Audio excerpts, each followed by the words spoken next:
first thing everyone wants to know when they find out I died and came back. It's the first thing my 17-year-old cousin Alex asked me tonight at Mom's party.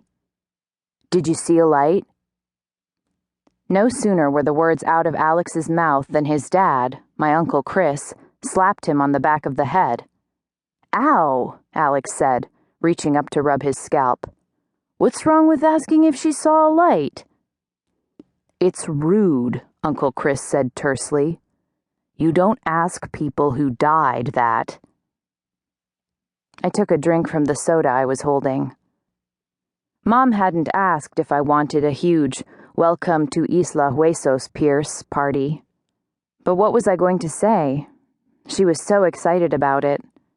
She'd apparently invited everyone she knew back in the old days, including her entire family, none of whom had ever moved, except for Mom and her younger brother, Chris, from the 2-mile by 4-mile island off the coast of South Florida on which they'd been born. Except that Uncle Chris hadn't exactly left Isla Huesos to go to college, get married, and have a kid, the way Mom had. But the accident was almost 2 years ago, Alex said. She can't still be sensitive about it. He looked at me. Pierce, he said, his voice sarcastic. Are you still sensitive about the fact that you died and then came back to life nearly 2 years ago? I tried to smile. I'm fine with it, I lied. Told you, Alex said to his dad. To me, he said, So, did you or did you not see a light? I took a deep breath and quoted something I'd read on the internet. Virtually all NDEs will tell you that when they died, they saw something, often some kind of light. What's an NDE? Uncle Chris asked, scratching his head beneath his Isla Huesos bait-and-tackle baseball cap. Someone who's had a near-death experience, I explained. I wished I could scratch beneath the white sundress Mom had bought me to wear for the evening. It was too tight in the chest. But I didn't think that would be polite, even if Uncle Chris and Alex were family. Oh, Uncle Chris said. NDE, I get it.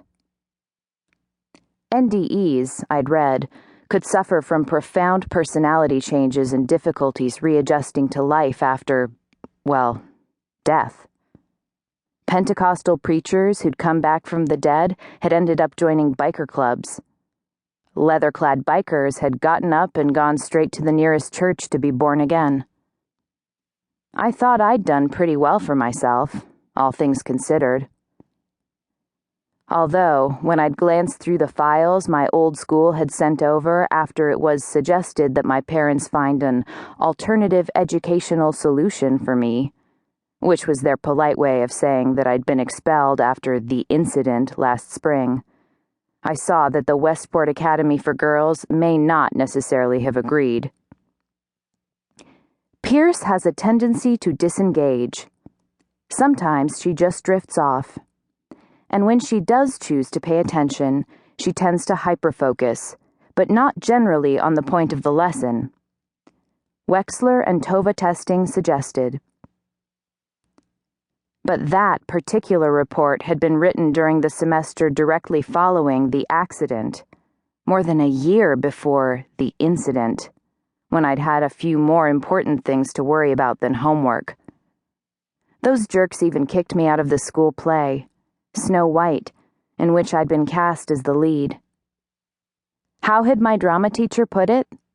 Oh yeah, I seemed to be identifying a little too much with poor, undead Snow White.